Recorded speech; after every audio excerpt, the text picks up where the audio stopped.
Nerds aren't athletes.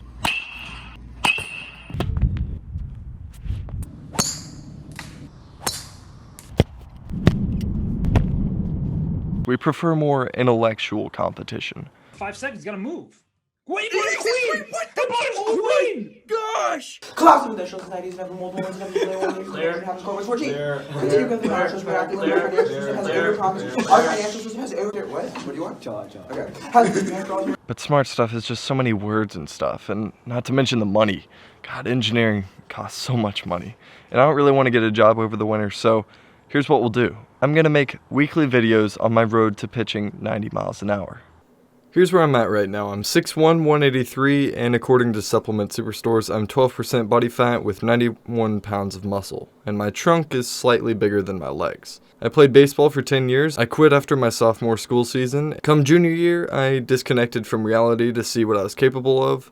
Turns out it's a lot. And as a sort of reality check, I tried out for the baseball team, understanding that I didn't go to any of the mandatory winter practices, so I thought I'd just get cut. I was mainly there to weigh reactions, but I ended up making JV, but I ended up quitting 2 weeks later.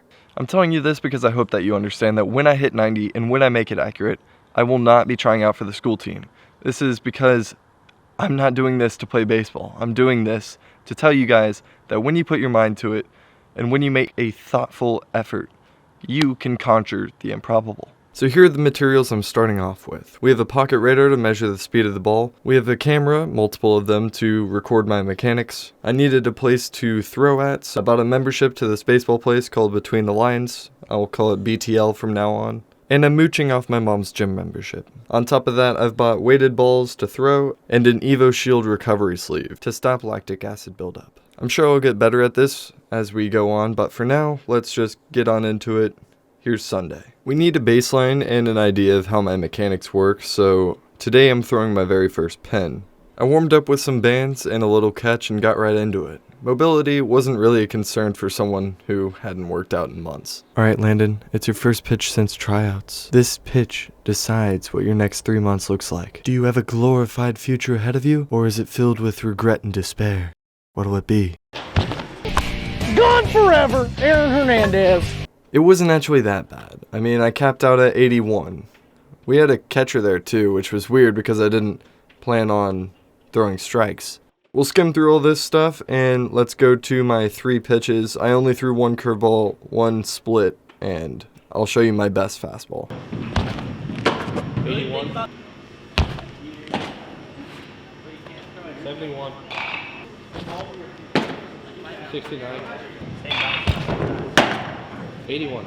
After that, I did a little cool down mobility stretching, then warmed back up for round 2, where I just wanted to go until something hurt to find out the weakest link. I also opted to face the camera to find mechanical flaws when fatigue set in.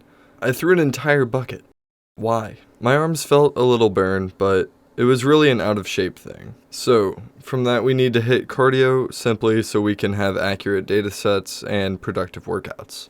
On Monday, I went to the gym and worked chest and tri. But when I was there, I found a major minor problem. My shoulders are what I would call weak. This poses a threat to strengthening the back and chest. Watch this. I can bench this, but I can't incline it. And just look, my arms look like logs. Not in a big guy way, more like a cankle way. Other than that, I just need to improve my overall muscle capacity and social acceptance to gyms. On Tuesday, I planned on filming, but that didn't happen, so I went to BTL and threw heavy balls to strengthen the specific muscles I need and simulate a faster speed that I will be throwing so I can prepare. I can say with confidence that I need grip strength to hold the ball for longer. My release point grew closer to the body as the weight of the ball went up, and that is no good.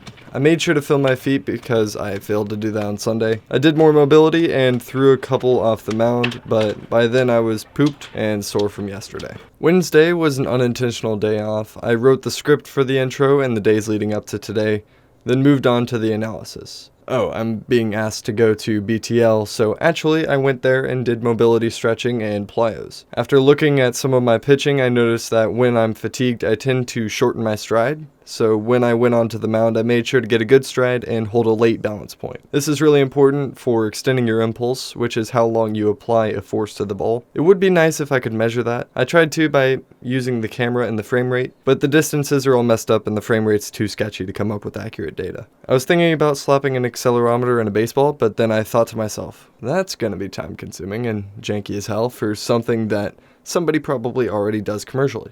This company called Diamond Kinetics has a monopoly over this type of thing, and the MLB actually uses their technology. So I swallowed my pride and bought a ball for $50 on Black Friday. Not sponsored, by the way. Not that it matters. We'll go over the importance of that ball when it comes in, hopefully next week. Thursday was Thanksgiving, so as far as physical things go, I gave my arm a rest and ate a healthy dinner. Nothing outlandish, simply listen to the body, but like a little more to be polite. I looked at my hip and shoulder separation and said, nope, that's garbage. Then I wrote that down and looked up some stretches to make it bigger. I tried my best to tie some quantitative values to everything, but the accuracy would not be there. As of now, the only value we have is velocity, and even that is sketchy because are we going for exit, average, or final velocity? Do we want to switch from velocity to a time-based thing? I'll let you guys decide that in the comments, but for now I'll post the radar velo and the hand-to-plate time. Friday was productive, but I didn't do much. I went to S2 to get a more up-to-date body scan. That's exactly what you want to do after Thanksgiving. Genius, I know. When I tested to see if this was possible a couple weeks ago, I had capped out at 78 miles per hour, but back then I was 11% body fat and had a pound less muscle mass. I was also 3 pounds lighter, but Thanksgiving, so take those numbers with a grain of salt. Later that day, I decided to throw a pin. I didn't warm up as well as I could have, and when I checked to see if the radar gun was working properly, my deltoid screamed at me. Being the logical idiot I am, I went, this is gonna suck, and decided to play catch and proceeded to throw what felt like the worst bullpen of my life. I was concerned because I couldn't pinpoint what was going wrong, other than the number not being what I wanted it to. My brothers tell me I look like I don't know what I'm doing. I'm playing firefighter where I'm searching for fires and trying my best to put them out. I don't have the 90 mile per hour formula. I have the formula for learning. So my logic is that I could teach the body to throw 90. Watch me try to hit a baseball. Every single swing is different in one way or another. It doesn't look right. It looks left, up, down, east, west, everything but. So when I'm doing bands before I throw, I'm constantly thinking, alright, which muscles don't feel the way they should? Then I compensate. You won't see me do 12 or 15 of each exercise. You'll see me straight up omit things. It's a feel-good program. Actually, no. It's a don't feel bad program. Think of it this way. F1 teams don't look at their tires saying, we've done 12 laps now. If we go any further, we'll hurt ourselves. What if it's cold out? What if the tire's fine? You could go another 7 laps on them without losing any time. People do too much of this numbering system when they have the best qualitative tool up here. As long as you aren't Ferrari, you should be just fine. At the moment, numbers are tools to make decisions, not the deciders. Especially since I can't measure my strength or the growth of my strength. There's no hypertrophy equation. If there were, please tell me. And that's all I have written down, so I guess that's it. Thanks for watching. I'll see you in the next one. That ruins the video. You want to act like you failed? No, that's stupid. I was barely able to do it. Hey Chase, bet you can't hit 69 right here. Try me.